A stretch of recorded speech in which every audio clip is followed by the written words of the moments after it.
تقریباً 53 سال گزر چکے ہیں جب 1971 16 دسمبر کا واقعہ ہوا، جس میں پاکستان جو کہ ایسٹرن اور ویسٹرن ونگ پر منحصر تھا اس کا ایک بازو ٹوٹ گیا۔ اس کے ساتھ ساتھ انڈیپینڈنٹ اسٹیمیٹ جو 2008 کی رپورٹ میں بتائے جاتے ہیں وہ یہ کہتے ہیں کہ تقریباً 2.5 لاکھ سے 3 لاکھ کے درمیان لوگوں کی جانیں گئیں۔ سیکنڈ ورلڈ وار کے بعد سب سے بڑا ملٹری سرنڈر یعنی کہ 93,000 فوجیوں نے اپنے ہتھیار پھینکے ہندوستان کے سامنے، پاکستانی فوجیوں نے، اور ان کو جیل میں ڈالا گیا جو بعد میں شملہ اگریمنٹ کے تحت چھوٹ کر واپس آئے۔ اور اس کے ساتھ ساتھ ایک ایسا لیڈر جس نے یہ سب کچھ کیا، یعنی کہ انڈیپینڈنٹ کنٹری کی سٹرگل کی، بنگلہ دیش کے عوام کو اکٹھا کیا، ایک لانگ سٹینڈنگ پولیٹیکل ایکٹیویزم کیا اور مکتی باہنی بنی، لڑائی ہوئی، سول وارز ہوئی، لوگوں کی جانیں گئیں، ایک نیا ملک بنایا۔ اسی ملک کی فوج نے اس ملک بننے کے 4 سال بعد 15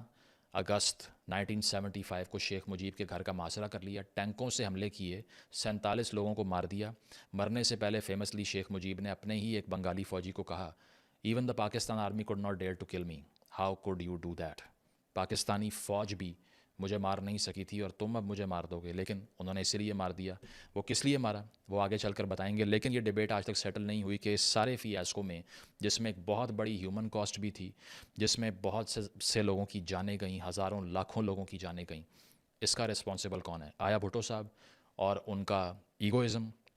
یحییٰ خان اور ان کی مارشل لاء رجیم کی پالیسیز، ایوب خان کی حرکات جو کہ ایک وے پیو کر گئیں اس ساری چیز میں رزلٹ کرنے کے لیے، یا شیخ مجیب کی ضد اور شیخ مجیب کا ریڈیکلزم اور شیخ مجیب کی سیسیشنسٹ پالیسیز، یا پھر بھارت کی انٹرونشن اور کنسپریسی؟ آج ذرا اس پہ بات کرتے ہیں۔ پہلے اس موضوع پر ایک ویڈیو ہماری موجود ہے جس میں ڈیٹیل اکاؤنٹ سارا آپ دیکھ سکتے ہیں، لیکن پھر بھی کچھ فیکٹس کو جلدی سے ریویو کر لیں گے، ریکنسیڈر کر لیں گے اور ری انوینٹ کر لیں گے، تاکہ آپ کو آئیڈیا ہو کہ اس دن دراصل اس سے پہلے کیا ہو رہا تھا اور بعد میں کیا ہوا۔ تو لینگویج کرائسس پہلے روز سے موجود تھا۔ 1965 کی جنگ ہوتی ہے تو ہم ایسٹرن بارڈر کو خالی چھوڑ دیتے ہیں۔